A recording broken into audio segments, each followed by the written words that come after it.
Добар ден, драги осмоделенци.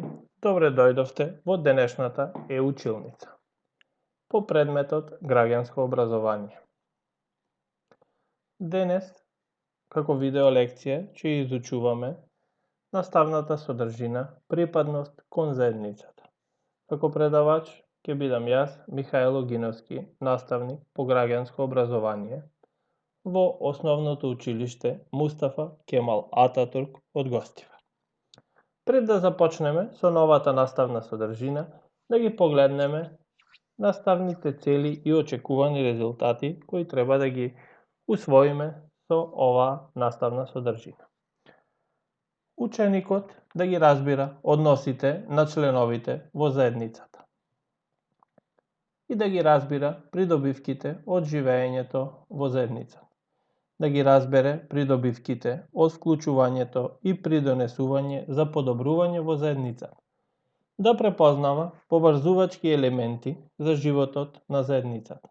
Да препознава и да планира активности што придонесуваат да се подобрат односите во заедницата. Од самото раѓање ние припаѓаме на некоја заедница.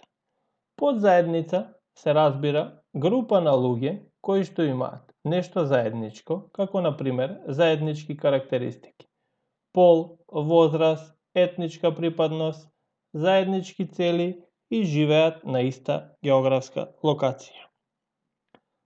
Заедниците најчесто имаат веќе поставени норми и врз основа на тие норми се овозможува нивно опстојување. Како што човекот расте и се развива, тој станува дел и припаѓа на најразлични заедници, на пример, семејство, училиште, факултет, организација во која работи, населба во која што живее, општина.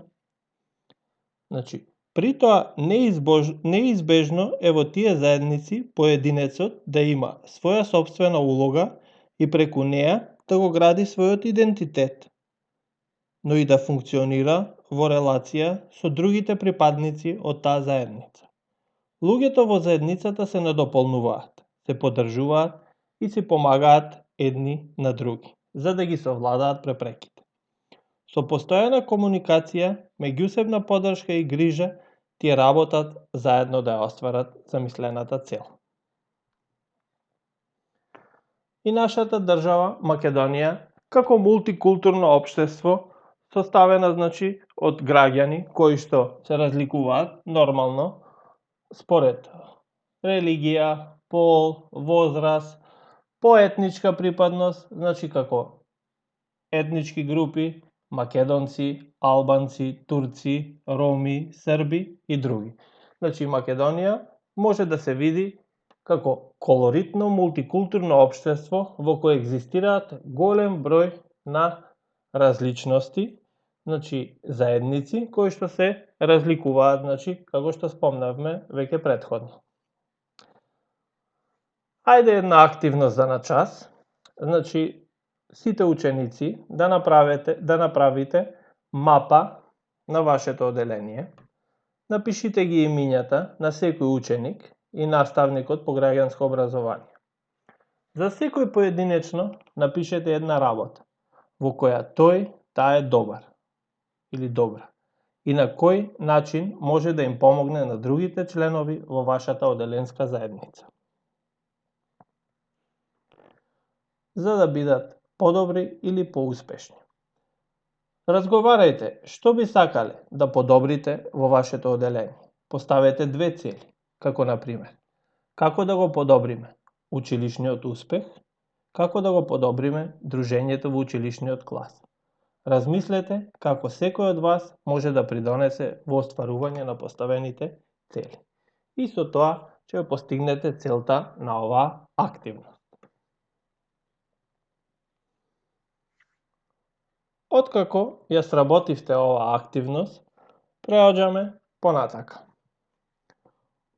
Освен придобивките што ги имаат членовите на заедницата од неа, тие исто така можат активно да придонесуваат за унапредување и развој на сопствената заедница.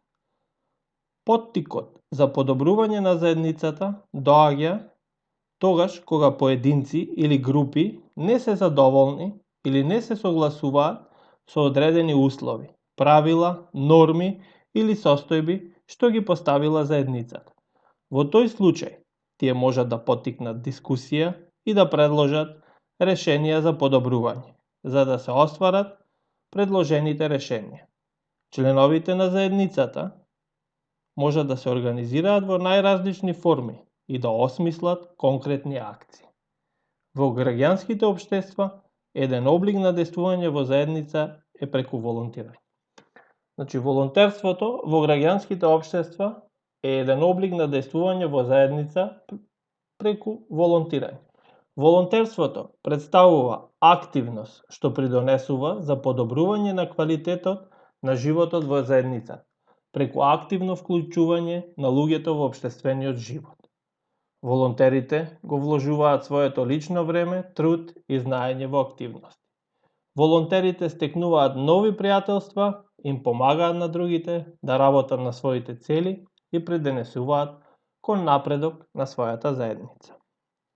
Волонтерите исто така може да помогнат во организирањето на некој настан, да се ангажираат во организацијата што им помага на животните, активно да учествуваат во акции за собирање облека и храна за луѓе на кои им се потребни, да учествуваат во различни активности за зачувување на животната средина и креирање на чиста животна околина, да помогнат во реализирање на активности во училиштето, општината, граѓанските организации и други институции.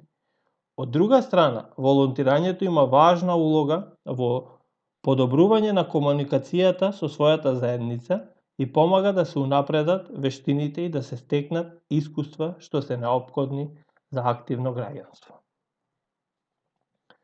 Кои се организации кои волонтираат? Тука е Мировниот корпус, која е независна американска владина агенција, која е посветена на светскиот мир и пријателство и обезбедува волонтери во земјите низ светот, што побарале помош. Мировниот корпус е основан во 1961 година од претседателот Џон Кенеди, а својата мисија во нашата држава ја започна во 1996 година, со волонтери што помагаат при реализација на настава по англиски јазик и развој на локалните заедници. Втората организација која е позната кај нас е Сојуз на извидници, која во нашата држава е организација што постои од 1921 година. Нивната мисија е преку извидничкиот метод и неформална едукација децата и младите да го пронајдат своето место и да го истакнат својот карактер, активно вклучувајќи се во општеството, донесувајќи одлуки што го прават светот подобро место за живење. Член може да стане секој жител на Македонија со наполнети 7 години. Интересна информација е дека повеќе од милијарда луѓе во светот волонтираат, што придонесуваат, за заедниците во светот да живеат, меѓусебно подобро да комуницираат и функционираат. Ви благодарам за вниманието, се надевам дека интересна ви беше оваа видеолекција. Пријатно и се најдобро.